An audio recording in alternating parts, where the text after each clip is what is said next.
السلام علیکم ورحمۃ اللہ وبرکاتہ۔ سورہ یونس آیات 59 تا 70 لیے دورہ قرآن کے اس پروگرام میں حاضر خدمت ہیں۔ ارشاد باری تعالیٰ ہے، اعوذ باللہ من الشیطان الرجیم، بسم اللہ الرحمن الرحیم،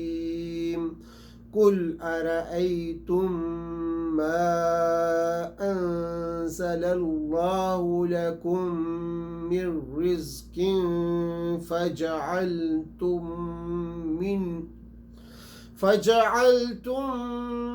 منه حراما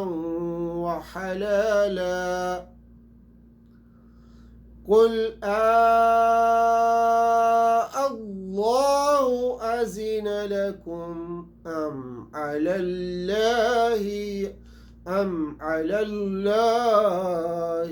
تفترون۔ صدق اللہ العظیم۔ یہاں ان لوگوں کو تنبیہ کی گئی ہے جو حلال و حرام کے معاملہ میں اپنی ذاتی رائے کو دخل دیتے ہیں اور قرآن و سنت کی سند کے بغیر جس چیز کو چاہتے ہیں حلال قرار دے دیتے ہیں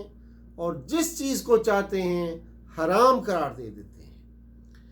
اس پر قیامت کی شدید وعید ذکر کی گئی ہے، جس سے معلوم ہوا کہ کسی چیز یا کام کے حلال یا حرام ہونے کا اصل مدار انسانی رائے پر نہیں ہے، بلکہ وہ خالص اللہ تعالیٰ اور اس کے رسول کا حق ہے۔ ان کے احکام کے بغیر کسی چیز کو نہ حلال کہنا جائز ہے اور نہ حرام کہنا جائز ہے۔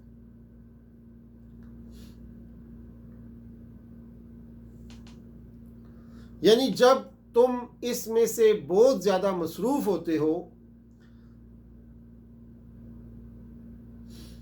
یعنی تیرے رب سے کوئی چیز غائب نہیں ہوتی، پوشیدہ نہیں ہوتی،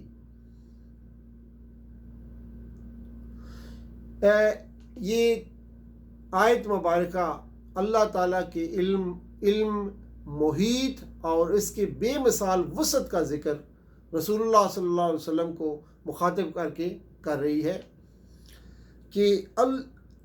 آپ صلی اللہ علیہ وآلہ وسلم جس کام اور جس حال میں ہمیشہ ہوتے ہیں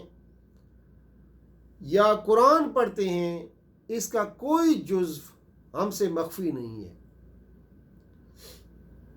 اسی طرح تمام انسان جو عمل کرتے ہیں وہ ہماری نظروں کے سامنے ہیں، اور آسمان و زمین میں کوئی ایک ذرہ بھی ہم سے چھپا ہوا نہیں ہے۔ یہاں دراصل نبی کریم صلی اللہ علیہ وآلہ وسلم کو تسلی دی گئی ہے کہ اگرچہ مخالف اور دشمن آپ صلی اللہ علیہ وآلہ وسلم کے بہت ہیں، مگر اللہ کی حفاظت آپ صلی اللہ علیہ وآلہ وسلم کے ساتھ ہے۔ یہاں ایک طرف تو نبی کریم صلی اللہ علیہ وآلہ وسلم کو تسلی دی گئی کہ آپ صلی اللہ علیہ وآلہ وسلم کو اس پرخطر کام پر مامور کر کے ہم نے آپ کو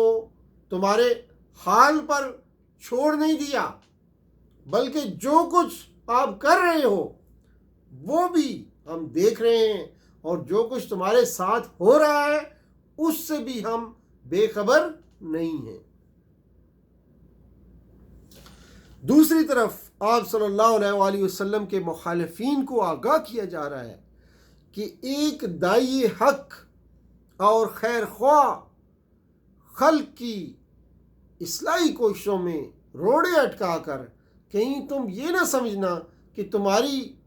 کوئی تمہاری ان حرکتوں کو دیکھنے والا نہیں ہے، اور کبھی تمہارے ان کرتوتوں کی باز پرس نہ ہوگی۔ خبردار رہو، وہ سب کچھ جو تم کر رہے ہو اللہ کے دفتر میں ثبت ہو رہا ہے، لکھا جا رہا ہے۔ ألا إن أولياء الله لا خوف عليهم ولا هم يحزنون الذین آمنوا وکانوا یتقون۔ ان آیات میں اولیاء اللہ کے فضائل اور ان کی تعریف اور پہچان کا بیان ہے، پھر دنیا اور آخرت میں ان کے لیے بشارت کا ذکر ہے۔ اولیاء ولی کی جمع ہے۔ لفظ ولی عربی زبان میں قریب کے معنی میں آتا ہے اور دوست اور محب کے معنی میں بھی آتا ہے۔ ارشاد فرمایا کہ اولیاء اللہ کو نہ کسی ناگوار چیز کے پیش آنے کا خطرہ ہوگا اور نہ کسی مقصد کے فوت ہو جانے کا غم ہوگا، اور اولیاء اللہ وہ لوگ ہیں جو ایمان لائے اور جنہوں نے تقوی پرہیزگاری اختیار کی،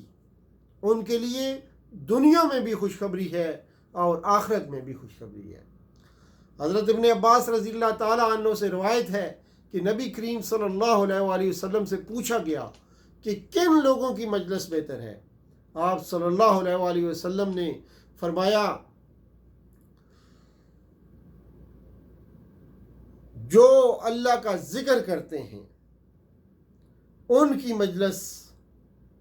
بہتر ہے، جس کے دیکھنے سے تمہیں اللہ کی یاد آ جائے، جس کی باتوں سے تمہیں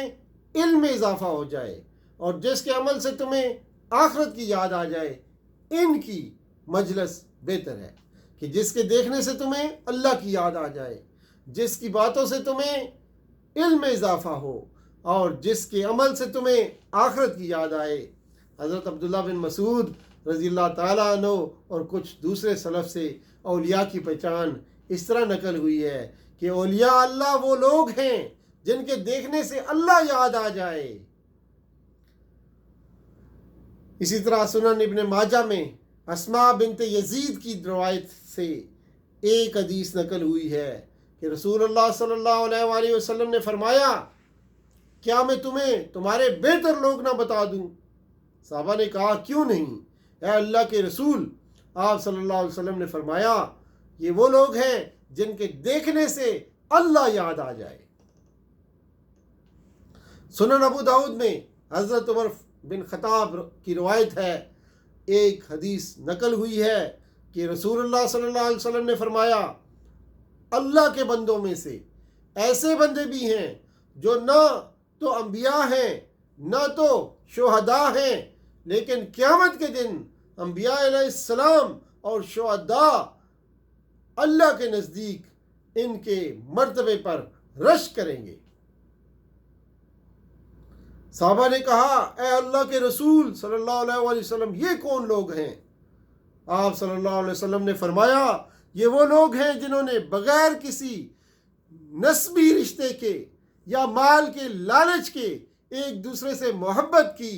اللہ کی قسم ان کے چہرے نور سے چمک رہے ہوں گے، اور اس وقت یہ نہیں ڈریں گے جب سب لوگ ڈریں گے، اور اس وقت یہ غمگین نہیں ہوں گے جب سب لوگ غمگین ہوں گے۔ اس کے بعد آپ صلی اللہ علیہ وسلم نے یہ آیت مبارک تلاوت فرمائی تھی، الا ان اولیاء اللہ لا خوف علیہم ولا هم یحزنون۔ مسند احمد میں حضرت معاذ بن جبل رضی اللہ تعالیٰ عنہ سے ایک حدیث اس طرح نقل ہوئی کہ رسول اللہ صلی اللہ علیہ وآلہ وسلم نے فرمایا کہ اللہ تعالیٰ فرماتے ہیں میری محبت ان لوگوں کے لیے لازم ہو گئی ہے جو میرے لیے ایک دوسرے سے محبت کرتے ہیں، میری رضا ایک دوسرے کے ساتھ بیٹھتے ہیں، میری رضا کے لیے ایک دوسرے کے ساتھ بیٹھتے ہیں،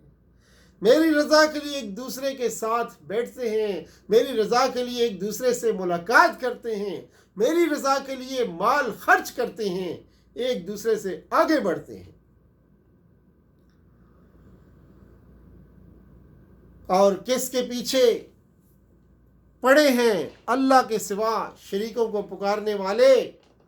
یعنی یہ کس چیز کا اتباع کر رہے ہیں؟ آگے فرمایا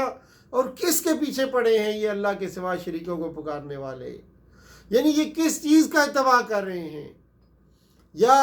اور یہ جو پیچھے پڑے ہیں اللہ کے سوا دوسرے شریکوں کو پکارنے والے، سو یہ کچھ نہیں مگر پیچھے پڑے ہیں اپنے خیال و گمان کے، اور بس اٹکل ہی دوڑاتے ہیں۔ یعنی کل زمین اور آسمان میں اس وحدہ لا شریک کی سلطنت ہے، تمام جن و انس اور فرشتے اسی کی مملوک و مخلوق ہیں۔ مشرکین کا غیر اللہ کو پکارنا، انہیں خدائی کا حصہ دار بنانا محض اٹکل کے تیر اور وحی قسم کے خیالات ہیں اور ان کی تباہی کا ذریعہ ہے۔ ان کے ہاتھ میں نہ کوئی حقیقت ہے، نہ کوئی حجت ہے، نہ کوئی برہان ہے، خالی اوہام ہیں، خیالات ہیں، گمانوں کے اندھیروں میں پڑے ٹھوکریں کھا رہے ہیں۔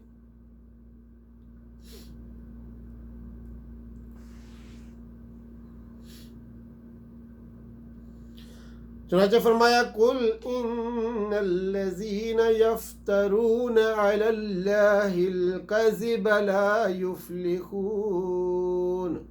مَتَاعٌ فِي الدُّنْيَا ثُمَّ إِلَيْنَا مَرْجِعُهُمْ ثُمَّ نُذِيقُهُمُ